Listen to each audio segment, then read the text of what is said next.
I realize this doesn't make much sense at first blush, maybe even second or third blush, that I've taken 2 episodes, combined them together, and then split them at the break point between those episodes. Why have I done that? They were intended to be released together as one piece. At the same time, the bots don't like it if you make a video too long. So I'm essentially shoving them together and then pulling them apart. They're being presented at the same time, so that's why they're being done in this format. Episode 2 begins with Lelouch wondering why that girl would give him this ability, but is interrupted by a nightmare piloted by Valletta. Lelouch tries to use his power on her, but it seems that it requires direct line of sight. So he lies about his identity so that she has to come out and check it, allowing him to then make her give over control of her nightmare to him. As for Suzaku... So are we having a bad day? He survived, although this guy's attitude may make him wish he hadn't. The bullet struck his pocket watch, that's how he survived, and rather than being shot as a traitor, he's being given an opportunity to pilot a nightmare, something 11s are not normally allowed to do. And also, it's a brand new experimental super version. So that is one hell of a reversal, I think we can all agree. It's like the rope for your hanging breaks, and then you land where there is proof that the governor framed you for this, because in fact you were the one who actually won the last election. During this, Lelouch is learning what the overall situation is from a classmate, so that he can plan his next move, taking some chess pieces from among the remnants of games and toys scattered about as a reminder that this is a chess game and he excels at that sort of thing. And also a reminder that small children are being slaughtered. Just in case you thought there was still joy in the world. So he gets on and tells the redhead with the Glasgow, that's what her robot is called, which way that she needs to go in order to win. It leads to a train, though she is pursued by other nightmares, but that draws them right into Lelouch's line of sight, and he takes them out. This was a pretty good plan. He saves their one Glasgow, eliminates 2 enemy nightmares, and for good measure, the train that they stopped during that fight has got more military equipment on it, including nightmares, for the rebels to use. He's doing great, while the prince is less than pleased about how his generals are handling this mess. When you have an army of killer robots and the enemy has only one, a smashed truck, and a couple of rocket launchers, this is a fight that should be so one-sided it's absurd. It should be David and Goliath, with Goliath replaced by the Terminator. We return to see that the artist has clearly gone overboard. Some anime makes the legs a little unrealistically long, and then we have Code Geass, which shows that this revolution is composed entirely out of work parade stilt walkers. I have a clip here, in fact, of the rebels laying a fallen warrior to his final resting place. Well, the rebels reluctantly agree to go along with his plan, since he brought all these nice toys for them after all, and it succeeds in drawing a squad of the enemy into another ambush. Lelouch calls out his battle orders and soon has the Britannian forces outmatched, forcing the prince to decide how to reinforce their position before they completely lose control. The prince decides to send in the forces that are protecting his own position, rather than letting Labcoat send in his brand new nightmare. I suppose when you're already having the unexpected happen, the last thing you need is someone wanting to throw in an untested weapon with a pilot who was being put back together in the hospital an hour ago.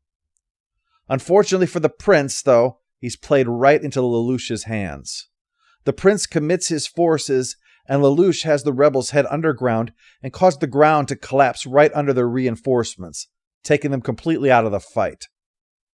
Realizing his back is against the wall, the prince makes the call. Lloyd! Yes, Your Highness? Can it win? Will your toy beat them? My lord, please be so kind as to call it Lancelot.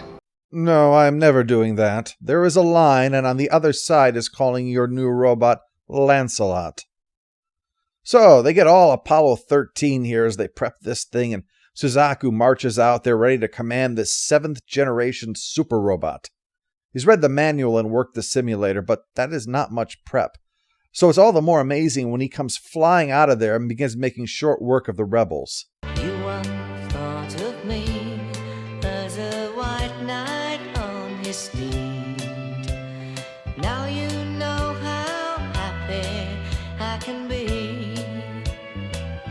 Oh, and our good time starts and ends without our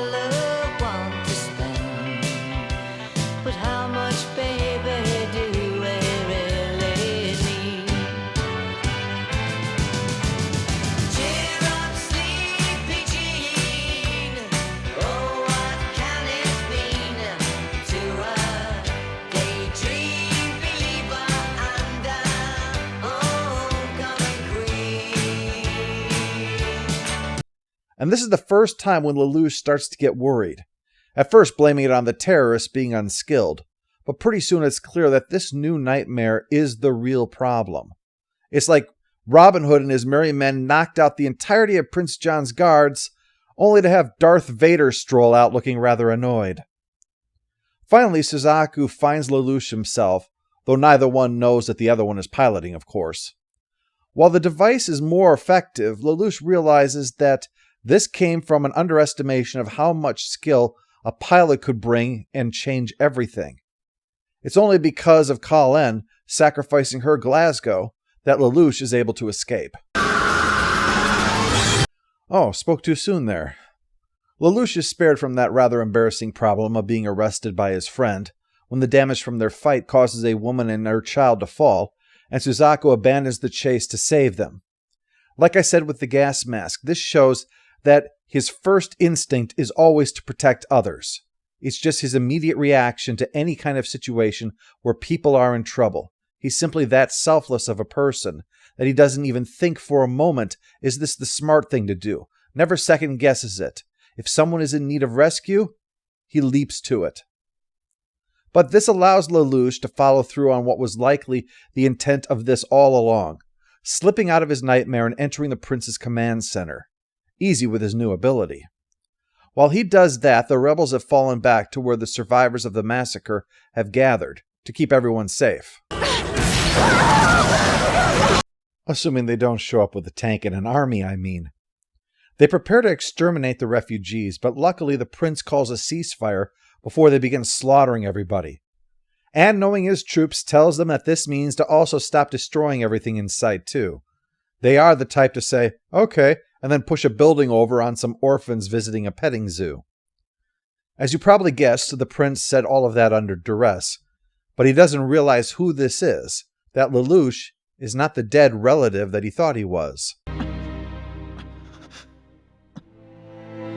I have returned, Your Highness, and I've come back to change everything. What does that mean? In 2 weeks we'll find out and look at how it meshes in with what we've already seen when we look at episodes 3 and 4 of Code Geass.